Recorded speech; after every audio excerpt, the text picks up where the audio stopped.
Hi, hi, hi. Today I'll be doing something a little different. I recorded this lo-fi trigger tour, I guess, of one of my bookshelves, and I'm pairing it with this voiceover. And I'll be talking about my 2024 year in review. So, the things that happened during the year and things that I learned from the things that happened, and my intentions for 2025. It's a new moon tonight, and it's the start of a new year in a couple of days, so thought it would be a good time for a video like this. If you're unfamiliar, this space is Grow Gently with Me, where we grow together at a slower pace with ASMR triggers instead of overstimulation. I softly speak while delivering easy to understand content focused on self-improvement, self-directed learning, introspection, and vulnerability. Sometime in the future, we'll have a community to support you, but for now, it's just me. You've got this. So I went through my calendar just to kind of give myself a refresher of what happened to this year. This year seemed really long for me. A lot of things happened, and I'm glad I put some of them into my calendar. One of the things that happened was I finally went to physical therapy. I had been having lower back pain and like hip pain, and what seemed like some nerve issues in my lower body for maybe like a year or two. I think as a result of like working from home and increased time spent in my chair in front of my computer. Maybe some of you can relate to this. But finally, I was just like, I've had enough. I don't want to be in pain anymore. And I think maybe physical therapy can fix it. My doctor recommended me to someone, and I went, and it was awesome. If you've ever been to physical therapy, it starts out really hard. It's very painful, but then it gets better. And I've mentioned this a few times, but I still have like physical therapy exercises that I'll still do, and I want to incorporate more of, but if you're like me, you know how it is.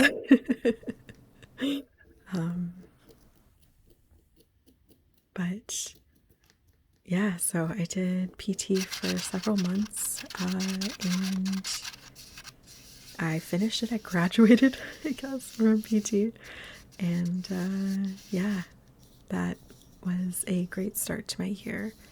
I feel like it really set the tone, I guess, of the year, where it's just like, okay, like I'm way stronger now than I was, and I can do it. I can fucking do it, you know? And yeah, I was during that time as well. I was searching for a new place to live. Our landlord didn't want to landlord anymore and sold our place. And so we had to find a new place to live, which was very stressful.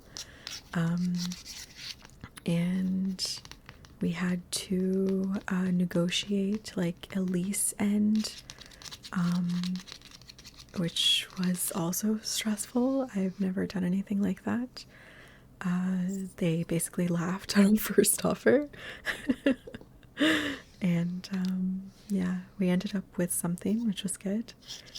But we had to move into a place that was much more expensive because they had never raised our rent in the time that we had been there. So that was a bummer. But we moved, and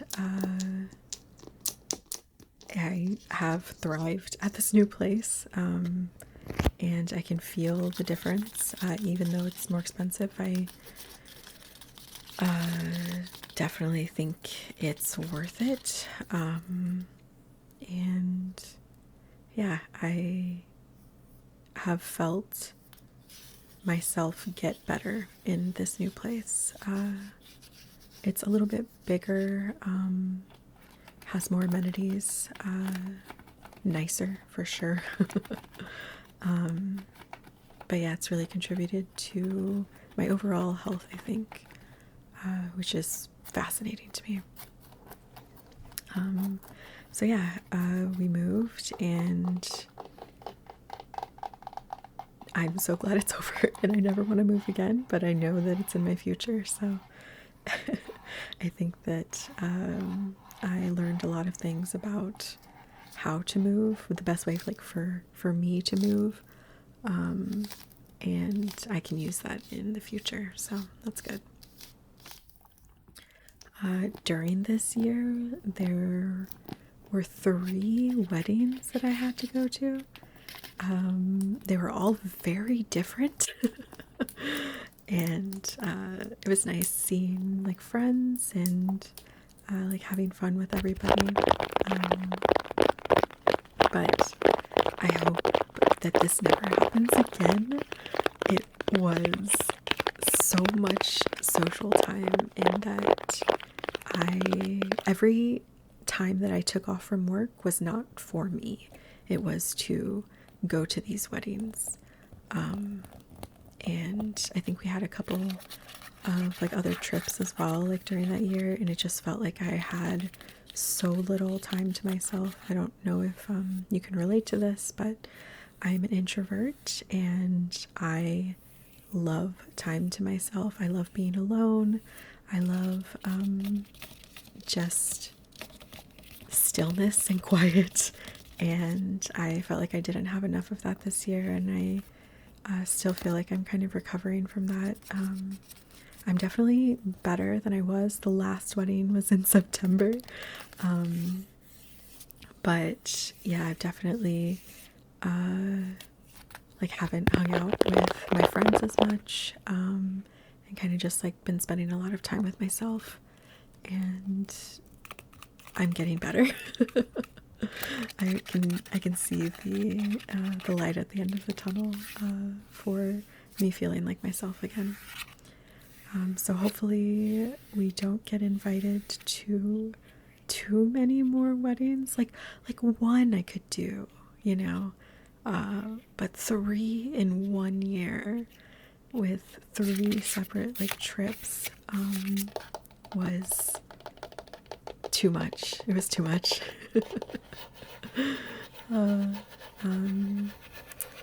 But I enjoyed them, you know, like that's time that you won't ever regret.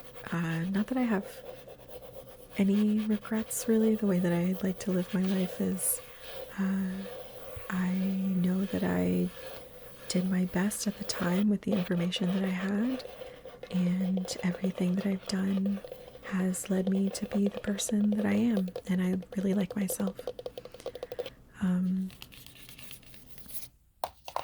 But yeah, during this year too, I reconnected with a friend that I hadn't seen for, oh my god, like 4 or 5 years, maybe more than that actually.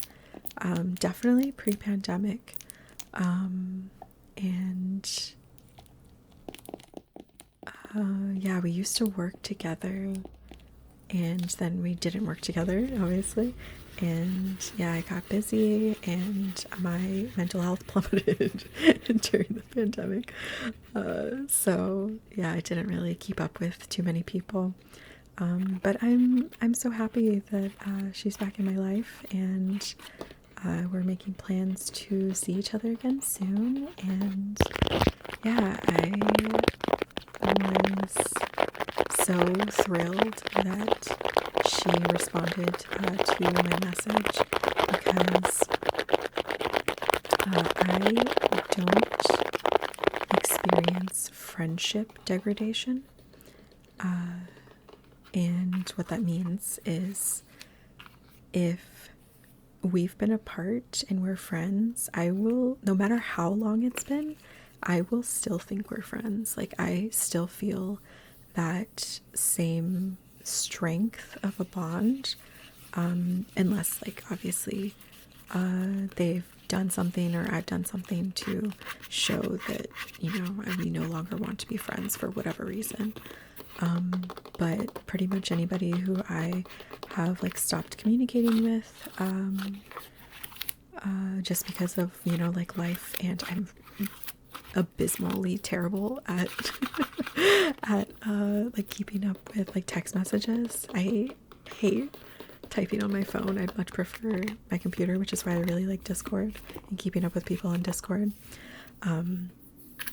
But no matter how long it's been, I will still think that it is, you know, we're still friends. And I have people that, yeah, I haven't spoken to for like definitely like 10 or more years, that I'm just like, man, I would really love to hang out with them again. But it's hard because some people don't understand that, and they think that you're just like not putting in the effort to remain friends. Poor guy.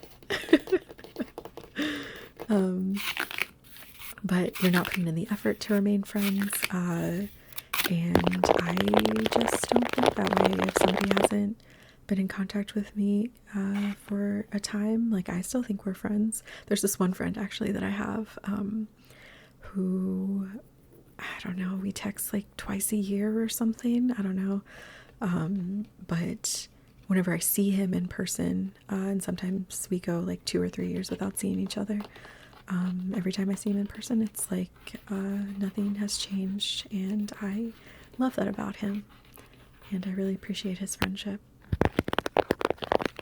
So, I mean, there's very few people that I actively like keep in contact with, but I do it because it's easy, and it doesn't feel like a burden. So, like I said, it's easy to keep in contact over Discord for me. And even though maybe messages are like short or just like, hey, you know, like, hey, how's it going? I found that lowering the barriers for myself like really increases the way that I'm able to keep up with like friendships, and a bunch of other things. Honestly, lower the barrier for yourself to do things. Make life accessible for you. I have learned that over the past like 2 or 3 years for sure, and I actually learned something about accessibility that I'll talk about later, that was kind of a game changer for me, very eye-opening. So yeah, so I hung out with my friend who I hadn't spoken to in a really long time. I had a trip with my friends that was like 2 weeks long. We all shared like an Airbnb, and that was amazing. Definitely one of my favorite experiences of this year. I appreciate all of my friends, and it was so nice to hang out in person and just chill. We're all introverts, so we mostly just like stayed at the Airbnb house and like swung on a back porch swing and went on the trampoline. And yeah, it was awesome. We like cooked together and did like arts and crafts together, and yeah, I had a great time. I hope we can do it again this year as well, or next year. 2025. Yeah. What else did I do?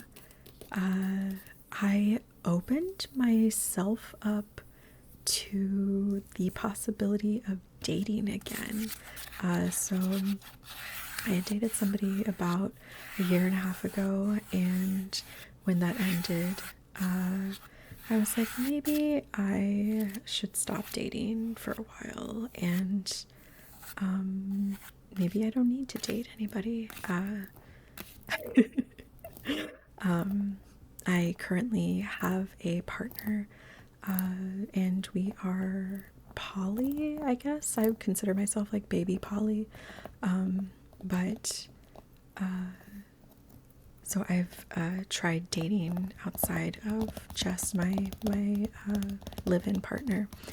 And after that like first experience, I was like, well, yeah, like let's cool it for a while and see like what comes along.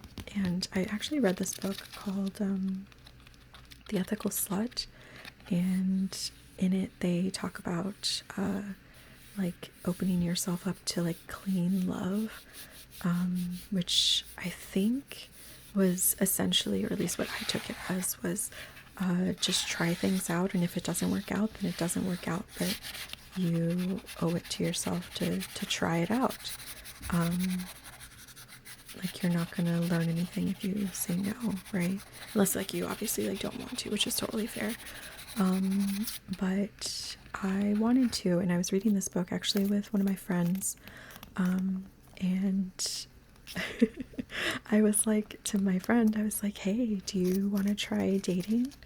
And she said yes, and so we dated for a while. She came and visited me.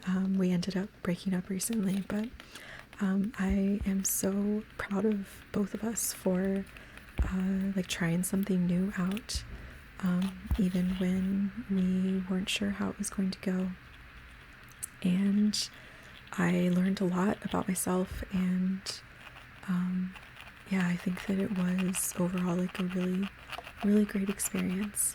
And I'm so happy that I opened myself up to that, because I was not sure how it would go, definitely. So I think that's pretty much like everything, like big events that kind of happened in the year. And some of those were obviously like super big, like moving, right? Literally like a months long endeavor. But the things that I learned, so let's go over those. I learned that I really hate going into an office. I really hate it. I don't really know how else to put it. I hate it so much. Every day it takes an hour of my time where I could be doing something else. And I really miss like working from home. So I think my like passive goal, I guess, for the next year will be to kind of like look for maybe like a work from home kind of a job or something like that. The problem is though that I have kind of high standards for a job. I know what I want, I know what I want. And I want a part-time work from home job where they give me enough money and I'm doing things that I like. So it's very tough to find something like that, as I'm sure you can imagine. And so I actually applied to a job that fit all of those criteria, and they were like, we're not interested in moving forward. So I mean, I think that it'll be a journey to get to what I want, and maybe I have to create it. And yeah, so I think I'll explore that next year as well.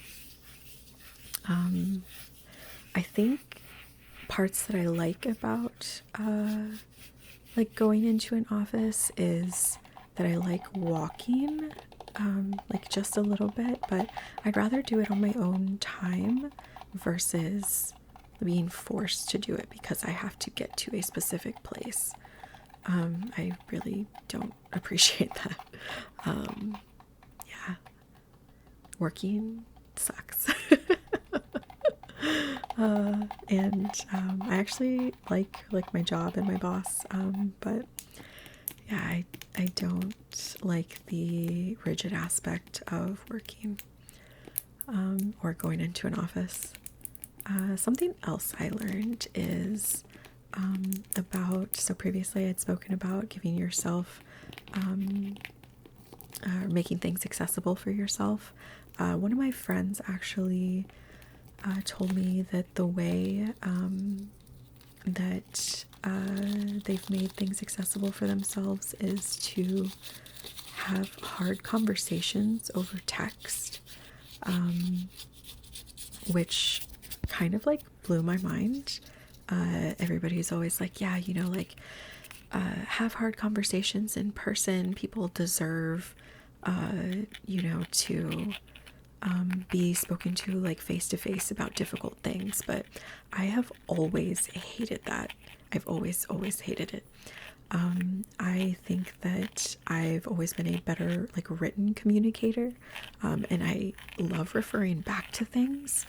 And so when I have a difficult conversation in person, I can't refer back to the things that were said and respond to them, because something that's difficult for me is like thinking on the spot. I've always been bad at like improvisation, but my mind kind of goes blank, and I find it really difficult to respond to something like on the spot. Like I just can't ever think of anything, and I don't know why, but I guess my brain works like that. And so yeah, having the idea of accessibility being the ability to ask for having a difficult conversation over text instead has been, yeah, like mind-blowing for sure. I've done this with several people in my life, asking to have a difficult conversation over text instead, and I find that I'm able to keep my composure better. I don't get as emotional, and it allows me to explore my thoughts more clearly and give myself the space to like really think before I speak. And I hope the people that I've had those conversations with have appreciated it as well, because I love it. I love it so much. And one of the hard conversations that I had over text was the breakup between me and my girlfriend, and I would love to actually, going into a new relationship, set the expectation to break up over text. I think that if the other person is interested in something like that, it would be so much easier, like emotionally, to have that happen over text. Like all of these like breakup articles or whatever is like, yeah, like reading back in like Cosmo or whatever when I was a kid, they're just like, yeah, like if you break up with people, like have them in person, because you owe that person the respect to have a conversation in person instead of over text. Like it's like rude or disrespectful, and I'm like, no, it's not. I would much rather be broken up with over text than in person. But yeah, I think that it can be difficult to implement this type of accessibility strategy if you're working with or around a lot of like neurotypical people who just like don't understand, and who do actually think about conversations in person as respectful. Like breaking them out of that, I think might be difficult, but it might be worth it for you to explore something like that. I haven't really had to do anything like that for anything involving like a neurotypical person, but yeah, it's so much easier, and I love being able to go back to the conversation and learn more about it, right? Yeah, I think that my emotions can sometimes prevent me from hearing certain things, or like exploring some of the topics of the conversation. But yeah, I can't explain how much I appreciate this accessibility strategy for myself. Another thing that I learned is I want to create more. One of the things that I started doing this year was more art. And I'm working on a piece for a friend that I love. And I feel a lot of like creative like flow while working on it. And this YouTube channel, like something I want to create is, like I've said at the beginning of all my videos, is a community. People that are interested in the same things that I'm interested in, sharing ideas, learning things together, discussing, discussing things in their lives or pieces of like media. I love books, obviously, movies, TV shows, video games, stuff like that, and analyzing it, or like in a fun way though, like like I'm not like an academic. I just like thinking about things and discussing things. But I'm not the type of person who would be like,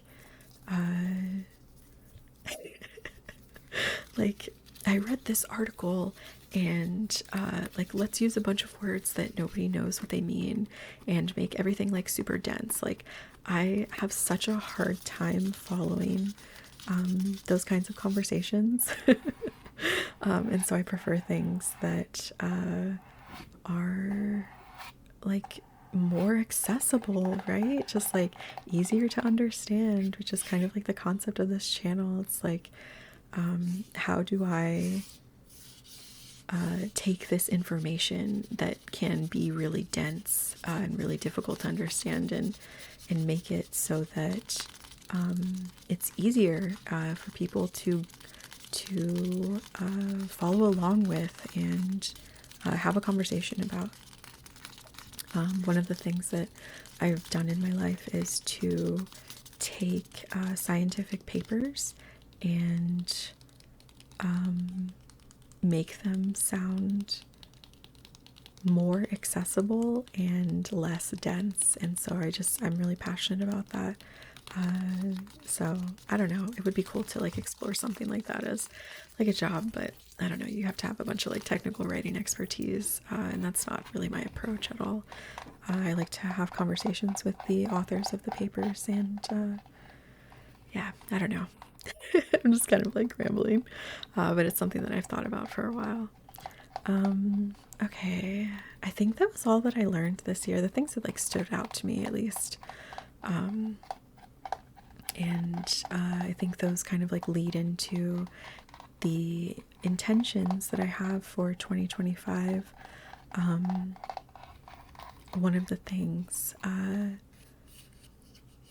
is that overall, I think this will be an introspective, low social year for me. Like, this year was so social. I did so many things with so many people, but I think that this upcoming year, 2025, will be more about learning about myself more. I think that I'd like to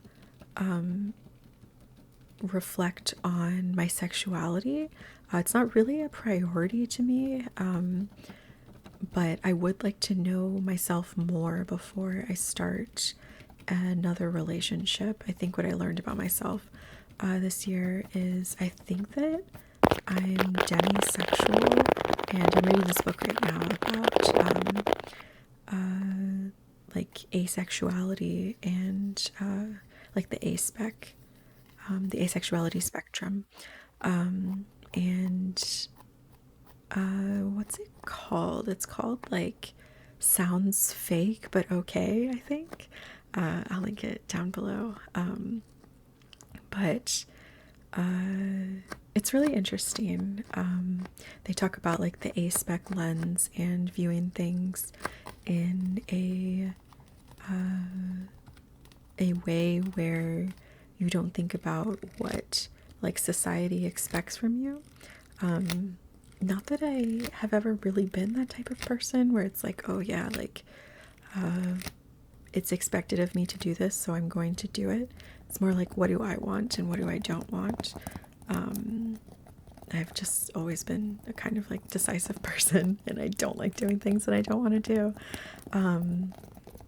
So I've never really been in that, but it's interesting to hear like another person's perspective about, they call it the don't should. So don't do things that you should be doing, do things that you want to do, and like how they came to that realization, whereas it's always kind of been like innate for me. So yeah, so that's been interesting to read.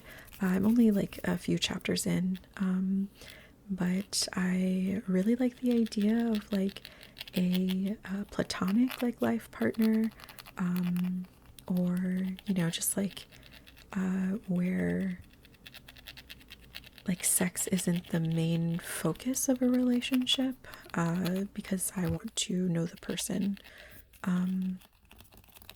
But I think that's just because I'm Demi, right? Like I don't think that everybody thinks that way. But yeah, so I'd like to reflect on my sexuality, and learn more about myself in regard to like what do I actually want. So one of the things that I want to do is to kind of like envision my ideal life. Like, what does that actually look like? Like, what kind of life would I have where I would be like, oh yeah, I'm like so content with my life? What does that look like? And I actually am reading this other book called The Life Audit by Jimena something. I'll also link that below. And so like I might try that or do my own thing. A lot of the things that I looked at in regard to life audit is like rating your current life, and like that feels kind of gross to me, so I don't know how far I'll go with that. I don't think Jimena's method is like that, at least from the couple chapters that I've read so far. But maybe it is, and I don't know. I don't want to do something that feels that gross. I'd rather focus on like tangible things versus like I rate my you know, like my finances as like a 2 out of 10 or something like that. I don't know, maybe it would be helpful. Maybe I should be more open-minded about that. But yeah, so that's something that I'd like to try in order to kind of like learn more about myself. And kind of in the same vein as should, one of the things that I'm taking into next year that kind of started this year is just because you can doesn't mean you should. So I think being more intentional with the things that I'm doing, or how I speak to people, or what I bring up to people, kind of like the topics of conversation. It's just like, just because you can doesn't mean you should. So something that I've learned about myself over the years is that if you can't say anything nice, don't say anything at all. Because I think that the way that I speak can be very to the point and I can miss being tactful. And yeah, I'd like to treat my relationships like with more care, with platonic or romantic relationships, whatever. I like to treat them with more care, and I think that yeah, I'll be taking that into the new year from this year. And talking about relationships, I'd like to kind of decenter relationships and kind of put the ones that I have like into maintenance mode. I think that I was spending a lot of time with friends over the past year, and it was awesome and I loved it. And I think that I was so lonely before that when I started having more friends, I was like, okay, like this is what I want. Like I didn't realize how lonely I was without people, but now I have a support system, and I'd like to kind of like enter into a maintenance mode where it's like, okay, you don't have to spend every second together, and it's okay. Like, we're all living our own lives. I have personal goals that I want to focus on, and I'd like to spend time with myself, right? And I think the last thing is that I don't want to close myself off to love. I think after the breakups that I've had, I've been like, okay, like, do I need another romantic relationship? But I don't want to close myself off. Like, who knows? You know, like there could be some other people out there where I vibe with, and the relationship lasts for years, you know? And I don't want to close myself off to that. Even though, you know, I'm putting most of my relationships in like kind of like maintenance mode for the next year. I don't want to close myself off to new people. So I think that's what I'll be doing for 2025. Yeah, I hoped that this was interesting to you. And I guess I kind of see this as like a diary to myself, right? Like, I don't know how many people will watch this, but yeah, kind of looking over my year and how it's been has I've really appreciated it. So yeah, I'm glad that I was able to make this video. Thanks for being here. I really appreciate everybody who watches, and I will see you next week. Yeah, bye.